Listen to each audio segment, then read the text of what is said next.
Kessie! Kessie! Let's go! From Kessie! From Kessie! From Kessie! Get it back! Get it back! Let's go! Stamattina Mi sono alzato, oh bella ciao, bella ciao, bella ciao, ciao, ciao. Stamattina mi sono alzato e ho trovato lì.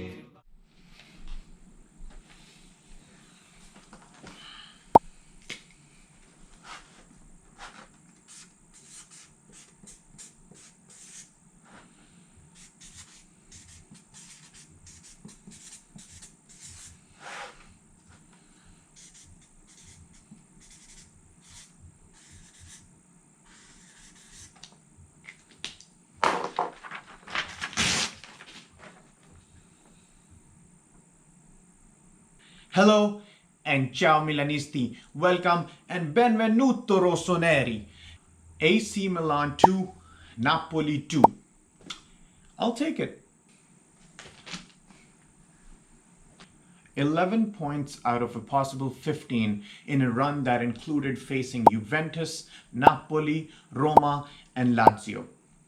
Ragazzi, I cannot complain. Gennaro Gattuso has proved that he's become very tactically sound, and if there's one man in the Serie A who knows our team, he does. We gave them way too much space in the first half. There was acres of space in front of our fullbacks and a lot of room between the center backs and the midfield to push their attack forward. The Paquetá Conti side was absolutely killing us. Neither of them can defend very well, and Paquetá cannot provide width on the right. It's proven now that he's a central player. And Hakan was invisible for most of the first half. With the turn to pick the Theo Hernandez! Theo! Theo!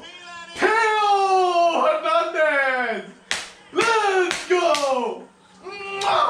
Bellissimo! Theo Hernandez, I cannot thank Real Madrid enough for you. We really have the best left back in the whole Serie A. And then there's the right side. Gigio Donnarumma, you had a decent first half, a couple really good saves, and one absolute stunner against Zielinski. That goal wouldn't have counted, but my God, that was a hard struck volley that I don't know how you say. The second half was absolutely forgettable. You had multiple misplaced passes, something that you really have been working on positively recently, but I'll give Gigio the pass just because he's been performing so well for us lately. Same with Franck. Franck also misplaced a couple passes today, but he has been playing so well lately. His decision-making skills have improved magnanimously since the Corona break.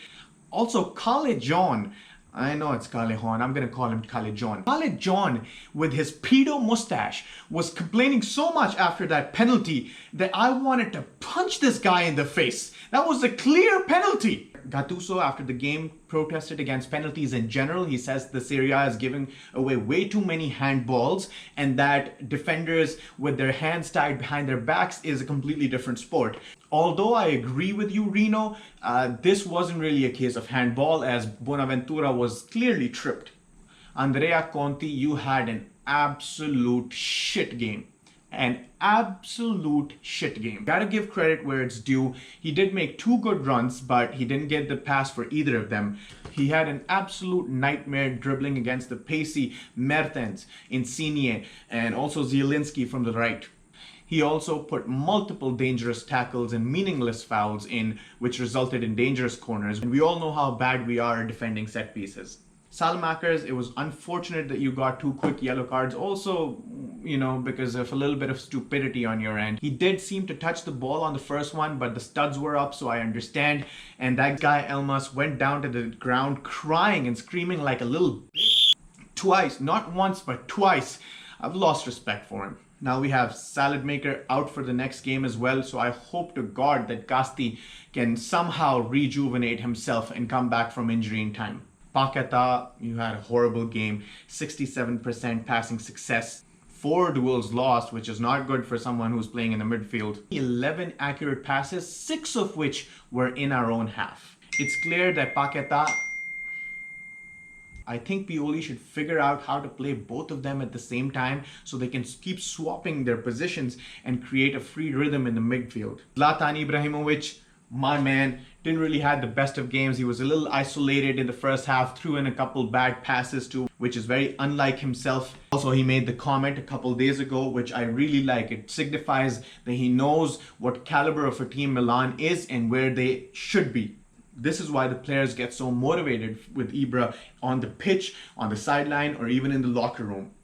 I would much rather depend on 38-year-old Ibrahimovic than 28-year-old Suso. Suso is officially gone. Sevilla has almost qualified for the Champions League, which entails the automatic trigger for his buyout clause. Goodbye, Suso. There were games where you saved our asses, but all in all, good riddance. Benacer, on one end, you make a great pass which leads to the goal, and on the other end, 96th minute, you get everyone to come forward for one last effort at a cross, and then you pass to Conti, and the referee blows his whistle. All in all, Napoli had 22 dribbles attempted in the final third against our 11. They had 16 shots against our 5 and 21 crosses. Milanisti, here's a feel-good moment of our legendary number 8 and our legendary number 3 hugging it out after the game. No matter what result the game ended in, you cannot smile after looking at this video. To be fair, we got a little lucky, but the game was a good reality check of how much we need some squad depth and what our limitations are. The team is clearly tired after facing almost all the best teams in Italy in the past 2 weeks. We have a tough 9 days ahead of us. The good news is that Parma is coming off a very bad run of form.